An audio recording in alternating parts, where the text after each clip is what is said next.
Hello, you lovely, lovely people. Welcome back. I haven't been around for a few days because I haven't been feeling that good with the tooth and stomach cramps.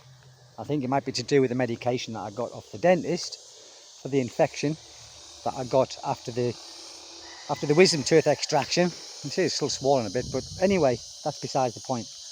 The point I'm going to do the story I'm doing today is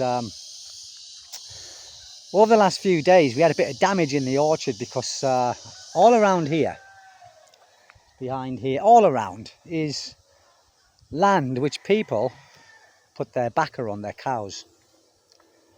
And a couple of weeks ago I got up early morning. I thought, what's this damage on the trees?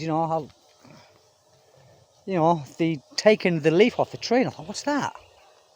Anyway, we later discovered it was the cows. So I saw the owner of this particular cow that did the damage on this one, and he moved it, no problem at all. He moved it further away from here. But we had another cow a couple of days ago, and I saw it in here twice, a young cow, and it come in and it has shredded some of the trees, and not only shredded a couple of trees, but it's actually pulled a couple of the trees out because they're only young trees. So where it's been taken the leaf, it's actually shredded the top off, and like here, look, see like this here, if you can see in the camera. Now this is that okay, it'll recover, but the ones down here, it actually pulled them out. So I tried to find the owner of the cow. Now it's not as easy as you think, people, because as I said, a lot of the people here, they put the cows out and they leave them, and they might not live here. They could live in another barangay. So I tracked him down in the end through seeing the local people and asking who the mama cow is and who the baby cow belongs to, and they told us. So day before yesterday, we went to see him because I don't want to cause no trouble with the barangay. It's not worth it. It'd be more trouble than what it's worth if I did that. So we saw him, told him the situation, and not even a sorry. Now, it's not the fact that the trees are damaged, it's the time. Now, these have been in 3 months, so I've lost 3 months on 6 trees that I've got to replant. And I think maybe half a dozen more where they've had the leaf off the top. So it'll stunt the growth for a bit. But anyway, he's moved the cow. But like I said, not even a sorry. So the solution, people, which I was going to do it eventually, but I wasn't going to do it just yet. So what we're starting today, when my friend comes to help me do it, we planting stakes. And the stakes are from a wild tree. And I think he's cut about 70 of them, but that's not enough. But we'll start today. We'll put a string line up and we'll put these posts in the ground, make a perimeter fence. And this wild tree, it grows. So once you plant it, after 2 or 3 weeks, it'll start having new growth. So it's half like a bio fence, if you like. And these stakes will be every 6 feet apart, and they are 10 feet, and they'll be in the ground 2 feet. So they'll be 8 feet tall. And I've got the small netting, the very, very small hole netting, because the reason for this, people, is we're doing another little small business here. And the little small business is Rhode Island Reds chickens. And we're starting off with 500, okay? And the chicken house is going to go in here. All this is going to be cleaned out. And there'll be a big chicken house made here, okay? Now, I won't have a lot to do with this. My friend, who's coming today to help me do the fence, he's going to do it. And he's a good friend. And he's going to just take care of them, okay? For a percentage of the eggs that they produce, okay? Now, these Rhode Island Reds are quite expensive to buy, but they're very big birds and they produce the brown egg like they do in England. Here, it's all white eggs and the shell is so soft and the eggs is just not very good, if I'm perfectly honest with you. So that's going to be the idea, is we're going to build this fence, this perimeter fence. This is all going to be cleaned. And this is going to have a chicken coop, a big chicken coop here. Because we're starting off with 500 and it will eventually grow to 2,500 chickens. So now we're doing this. I've checked it out with the local municipality, with the agriculture, and we've got to register a business, but not just yet, not until things are established and the chickens start laying eggs and you start making money. Because anything over 251 chickens, 251, it's classed as a small commercial. Now with 2,500, it's classed as a medium-sized commercial business. So that's what this is going to be, because the land's honest won't produce fruit for between 3 and 5 years. So say 4 years and you'll start to get a crop. So in between that, we will have the eggs. And we get these chicks, which there is a breeder. It's all on our doorstep, people. It's all on our doorstep. He doesn't do eggs, but he breeds these chickens in incubators. And we've got to go and see him on Tuesday to see how much discount we're going to get to buy 500. Because they're quite expensive, people. They're not cheap. So that's the plan. Because this is going to be a wait for these trees to get established and start producing fruit. So my wife said, well, why? My wife again. Why don't we start doing something else with the land that we have? And I thought that's a damn good idea. But I just didn't want to do the fence. I didn't want to do the fence yet.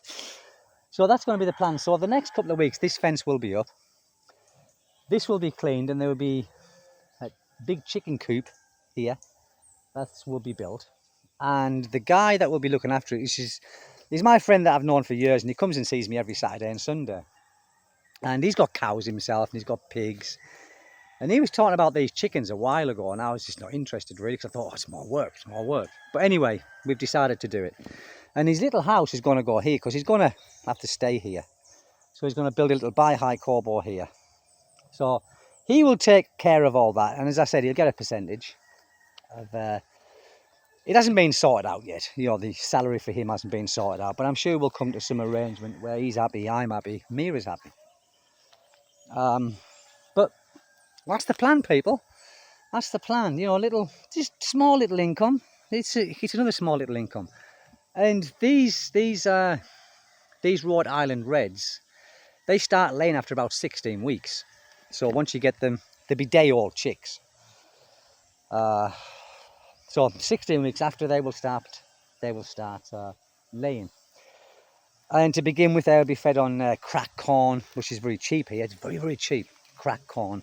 And obviously, once they get to the age where they start laying the eggs, they'll be given some protein, you know, the laying feed. And I'm just going to check that out now, because here where I am, they promoting agriculture and livestock. They are actually promoting it right now. And my friend who's got a farm over here, he grows bananas and coconuts and all kinds of stuff. And he said, Stephen, if you're thinking of doing what you're doing, then you can go to the local municipality, once the business is registered, and you can get like free fertilizers for the trees, and you also get free feeds for your chickens and stuff. Not a lot, but it's something. And I said, well, what's the catch? Because there's nothing for free in the Philippines. There is nothing for free in the Philippines. It just doesn't exist. And he said that, yeah, there is no catch. He said, you just got to produce what you produce and you sell it to the local community. So I said, really? Is that it? So I don't know. I will go and see them, and we'll see what's going on. And this is going to be the plan, people. You know, so for someone like myself who would come to the Philippines without any of these things that I was intending of doing, I'm doing everything. Like I said, I wouldn't get married. I got married. I said I wouldn't have any more children. I've got more children. I said I didn't want to do farming. I'm doing farming. So I'm doing all the things that I said I wouldn't do. I'm doing everything that I said I wouldn't do. But I'm enjoying it, people. I really am. And I didn't enjoy the cows being here, you know. smashing up the trees. But again, I should have put a perimeter fence up before. But again as well, again, you know, the people. And actually here, I Googled it, and because it's an agricultural area, you can actually do something about the cows, but, you know, get them to do the damage and all that. But I'm not doing that. You know, my wife says, no, and I said, no, I know I'm not going to do it. I'm just leaving that alone, you know.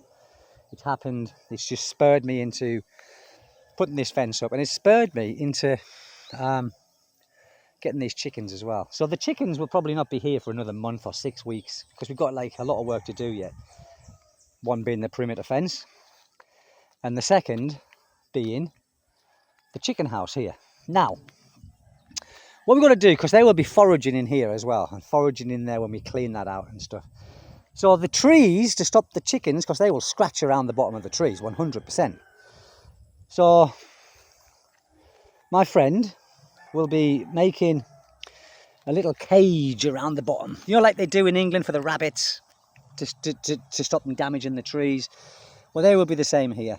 So at the bottoms around here, the perimeter of the tree, there will be netting, the metal netting, just maybe 2 feet circumference around the bottom of the trees. All the trees will have that on there, so the chickens can scavenge around in here and forage around for bits of food and whatever they do, because I want them free range. I don't want them cooped up in the chicken coop all the time, just laying eggs. I don't want that. I want to be, you know, I want them to have, you know, like a good little life, you know, foraging around here, because they've got a lot of land here to forage around and just to be free range.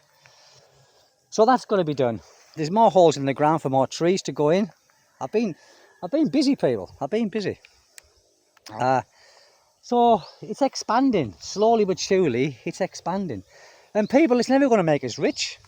We don't want to be, you know, that way money orientated. But it's something. It's something that my family, when I'm dead and gone, not for a long time yet, I hope, but it's something that will be established, and something that my wife can maintain with our 2 boys.